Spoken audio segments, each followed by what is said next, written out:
প্রকল্পগুলো চলতি আছে বা প্রস্তাবিত প্রকল্প, এগুলা একটু যাচাই বাছাই করে দেখতে হচ্ছে। এগুলা অনেকগুলোর মধ্যে রাজনৈতিক প্রণোদিত প্রকল্প আছে, অনেকগুলো আছে যেগুলো ঠিকভাবে বাস্তবায়িত হয়নি বা নতুন করে যদি আমরা চিন্তা করতাম ঠিক সেভাবে এগুলোর পরিকল্পনা করতে হতো না। যেইভাবে যেই কাঠামোতে আছে, কোনো কোনো রাস্তা কোনো কিছু যেভাবে যেই জায়গা দিয়ে গেছে সেটা হয়তো কোনো বিশেষ একটা অঞ্চল দিয়ে গেছে বিশেষ রাজনৈতিক কারণে।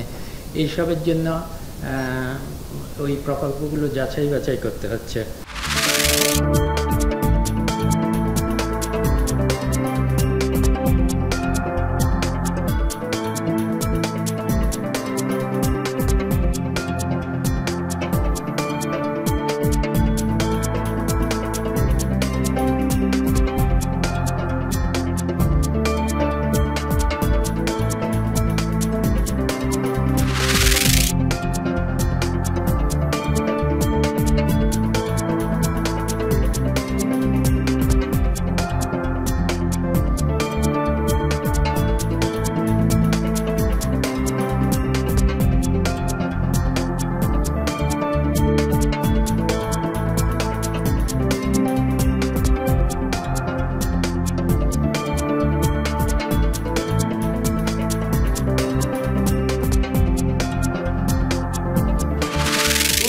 যে পূজা মণ্ডপগুলি আছে, যেগুলি একটু আমাদের মনে হয় যে ঝুঁকি তৈরি হতে পারে, সেই সব জায়গায় পূজা মণ্ডপে সিসি ক্যামেরা আছে, ব্যবস্থা রাখা হয়েছে। যে কোনো জায়গায় যে কোনো পূজা মণ্ডপে যদি কেউ শান্তি শৃঙ্খলা বিঘ্ন ঘটায়, যদি কেউ অপতৎপর চালায়, সেই ক্ষেত্রে তাৎক্ষণিক দ্রুত ব্যবস্থা নেওয়া হবে।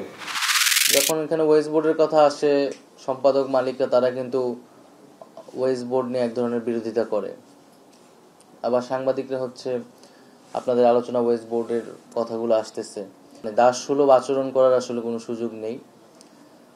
আর দ্বিতীয়ত হচ্ছে আমাদের এখানে সাংবাদিক সংগঠনগুলো রয়েছে, সেই সংগঠনগুলোও সাংবাদিকদের প্রকৃত স্বার্থ রক্ষার জন্য আসলে কাজ করা উচিত। সাংবাদিকতা যে পেশাদারিত্ব, সেই পেশাদারিত্বর জন্য আমাদের যে এখানে বহুমুখী স্টেক হোল্ডার, সেই বহুমুখী স্টেক হোল্ডারদেরকে নিয়ে আমাদের একটা ঐক্যমতে যেতে হবে আর কি।